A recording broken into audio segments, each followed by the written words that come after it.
Well, hello everybody. Larry Young here again with another segment of OLaMan Living Life with Purity. And today I want to talk about how nobody is above the law. At least that's what the crying was from 2020 on, when the media and the courts and the attorneys generals in several different states decided to weaponize their lawfare and go after Donald J. Trump to try to keep him from being a candidate for president of the United States. So this all happened during the Joe Biden administration, who declared that it was the most open of any administration ever in the history of the United States. Well, they can believe that, but none of it was true. I mean, none of this was true. It was the most closed shop and most censored administration probably since that of what Franklin Roosevelt did beginning back in 1940 with his shutdowns going on. So I would say that with the statement that's saying no one is above the law, we should move the word is, Bill Clinton's favorite word. We should move the word is to the beginning of that statement and turn it into a question and say, is no one above the law? And the reason I ask that is because of what has happened this last week with the indictment here of Letitia James, the Attorney General of the state of New York. And she was the one that went after Donald Trump with such viciousness by creating broken laws that never really were broken. So what she did was she took things that were beyond the statute of limitations and then brought them back in with the new current type of arrangement to turn these old complaints, which were never acted on and the statute of limitations had run out, to reignite them and reinstitute them against Mr. Trump, to make them into, take these possible misdemeanors and turn them into felonies. And that's how they came up with these alleged, 34 felony accounts, which were 34 payments and 34 documents and things like that. They called each one of those a felony.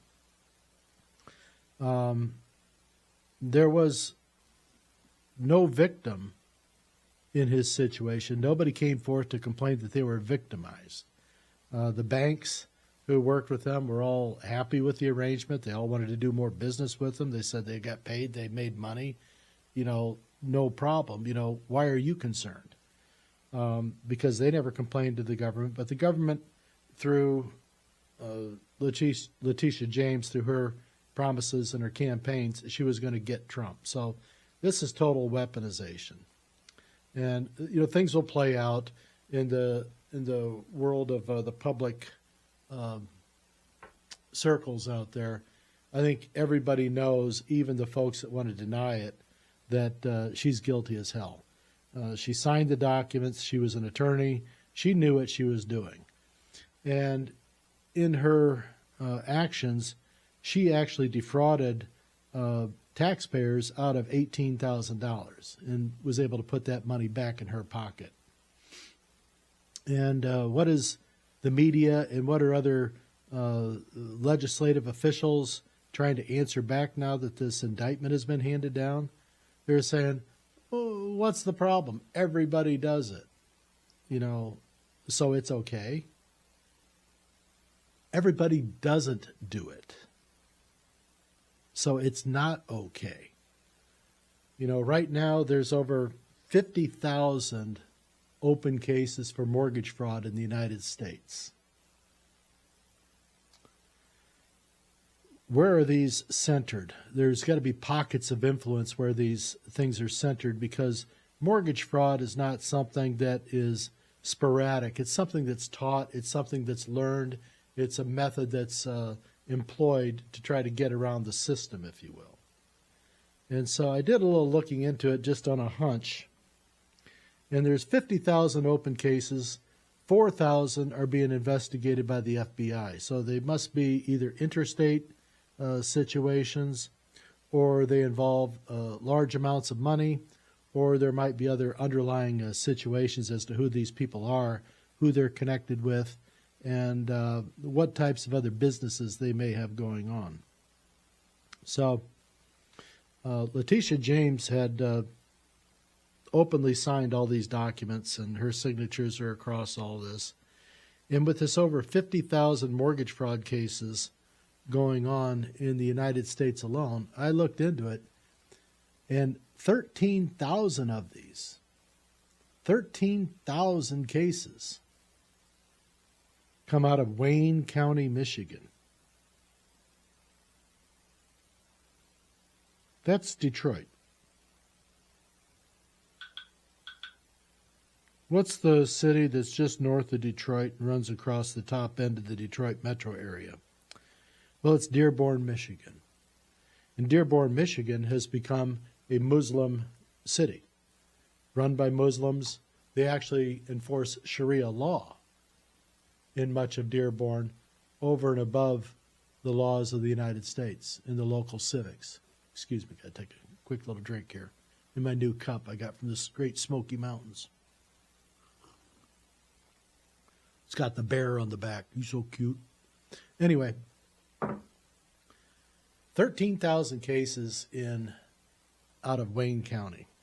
That's an awful lot of concentrated fraud. And it comes at the time, and it comes in the same instance as Muslim men are impregnating multiple women and setting them up in different houses on the same blocks and same neighborhoods to try to help take over the school boards. They take over the school boards, and they take over local electioneering, and then they run for the councils and the mayor's office, which they've successfully done. And now they control Dearborn, Michigan, so much so that they have the call to prayer, over the loudspeakers each day, 5 times a day.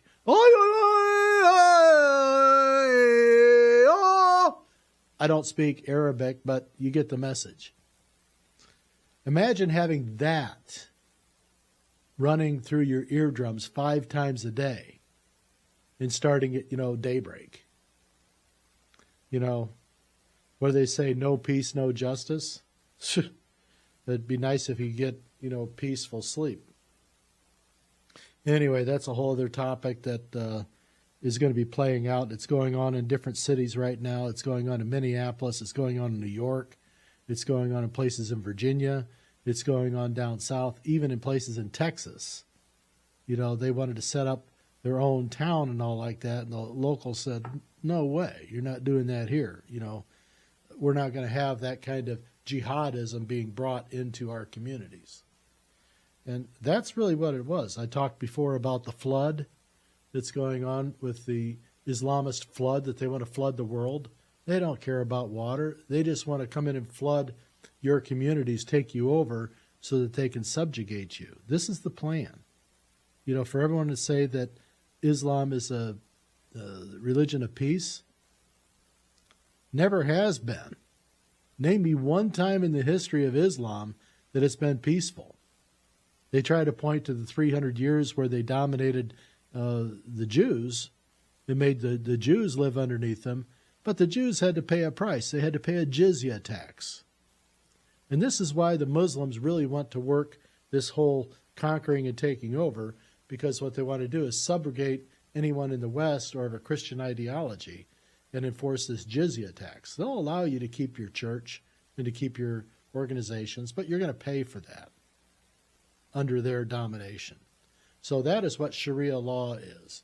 For anyone to say, oh, they're just nice people and this is all going to work out, you're more ignorant than Emma Watson. And Emma Watson was described as being so ignorant she doesn't know how ignorant she is. So Emma Watson is the young actress who wanted to berate J.K. Rowling for J.K. Rowling's stance on transgenderism and exclusive rights for these things. Rowling called out the sanity of this situation, and these other actors and actresses wanted to condemn her. And now Watson is realizing that her narrative and her talking points are losing steam in the community, in the world. And this is what happens as people come out of the cave, Plato's cave, as I talked about.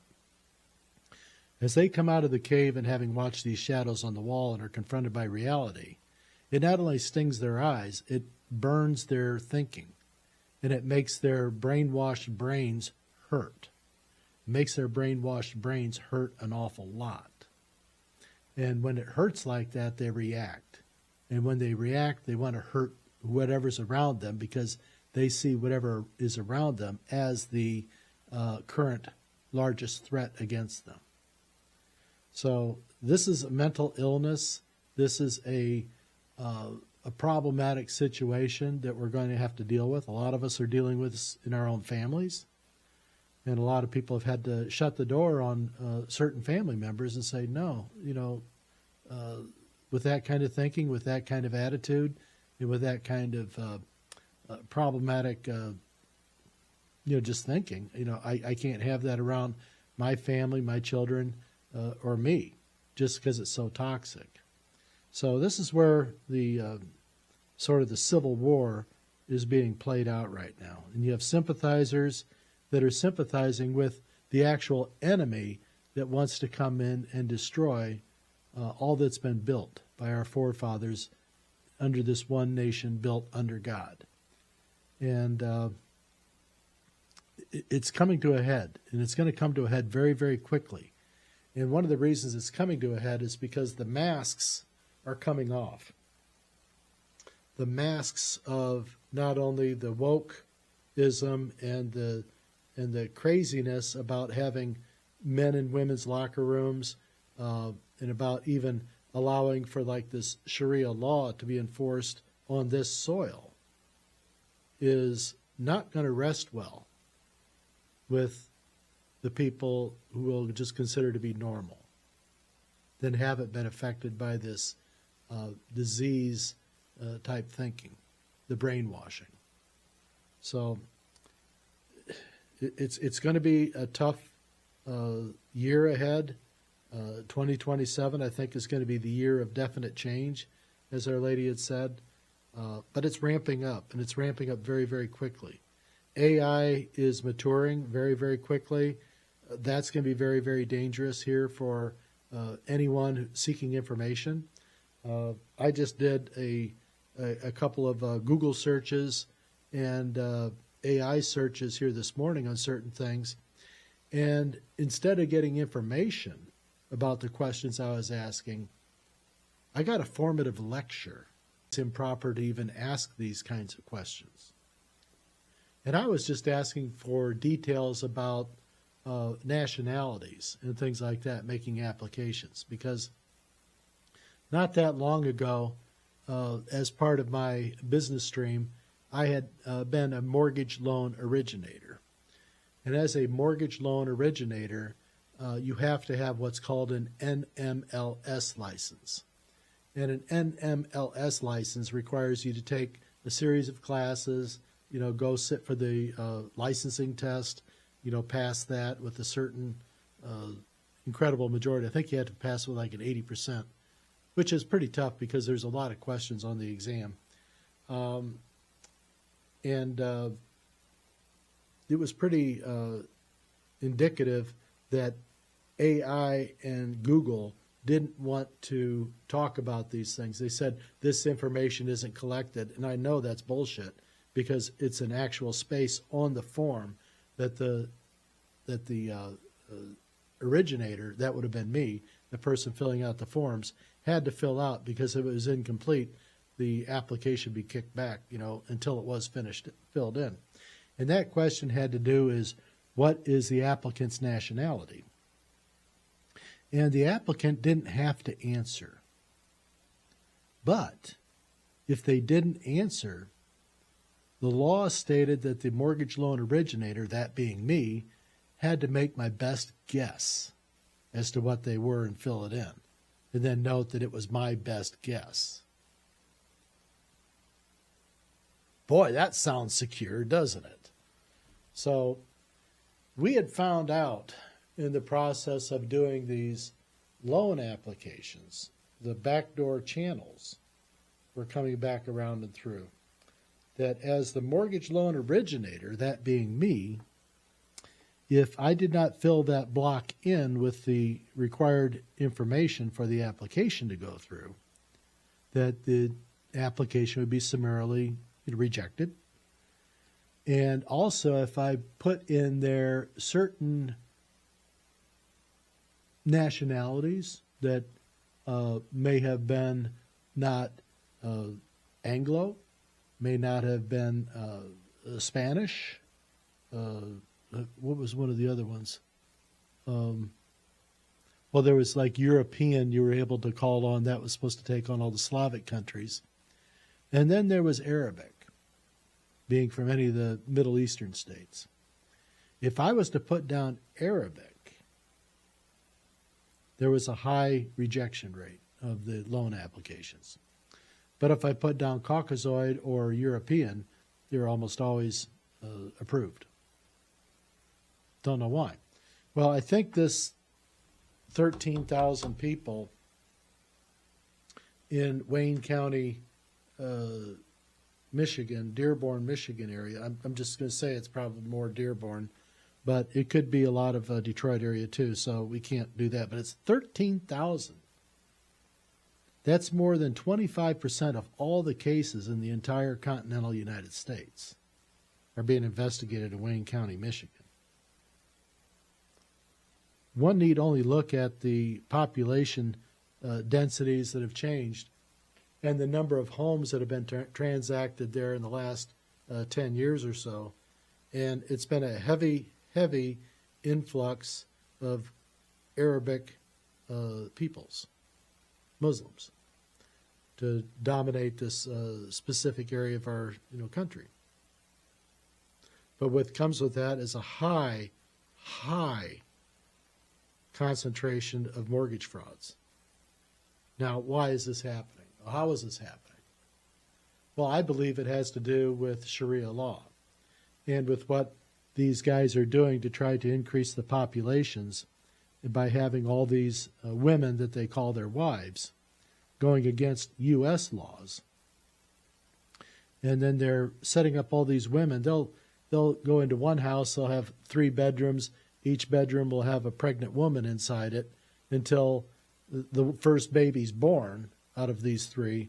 And then that woman will take over that house. The other 2 will move out.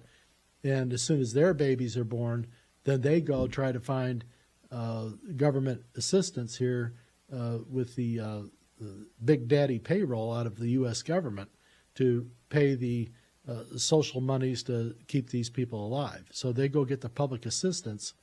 Each of these women, they all say that the father is gone and isn't part of the household. So they all get on public assistance, and they take this money and then go buy another house and set up somewhere else on the street. Because as they do this, what they're doing is they're decreasing the overall values of the properties in these distinct neighborhoods. Ladies and gentlemen, this is redlining in reverse. They come in and devalue the neighborhood so they can come in and sweep it up with cheaper dollars, take it over, and then repopulate the area and then change the customs, the laws, and the nature of the place. This is the flood. This is the flood they're talking about. They're doing it in England. Look at England. They took over England with They took over England with 3 million voters, the Muslims.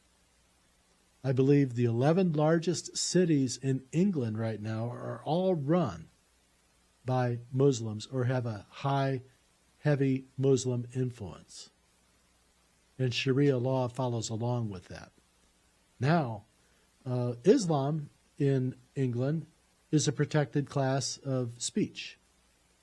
For anyone to say anything negative about Islam or people who practice Islam will get you arrested on social media. Even if you retweet something or republish something as far as a statistic, you will be arrested under hate laws in England now. They're arresting over 30 people a day throughout England. men, women, children, doesn't matter. Anyone who posts anything that the Muslims consider to be offensive, the police go out and arrest and charge these people and imprison them. There's been nearly 5,000 arrests so far, but they're ramping things up, and last thing I saw was 30 to 50 people a day being taken down. You walk around with a sign just asking people to talk about Islam versus Christianity, you will be arrested. It's coming to the United States. So what do you do? Well, what you need to do is you need to stand up and say no, and you got to stand up and say no now before it comes too late. Be aware. Don't take my word for it. Look at it.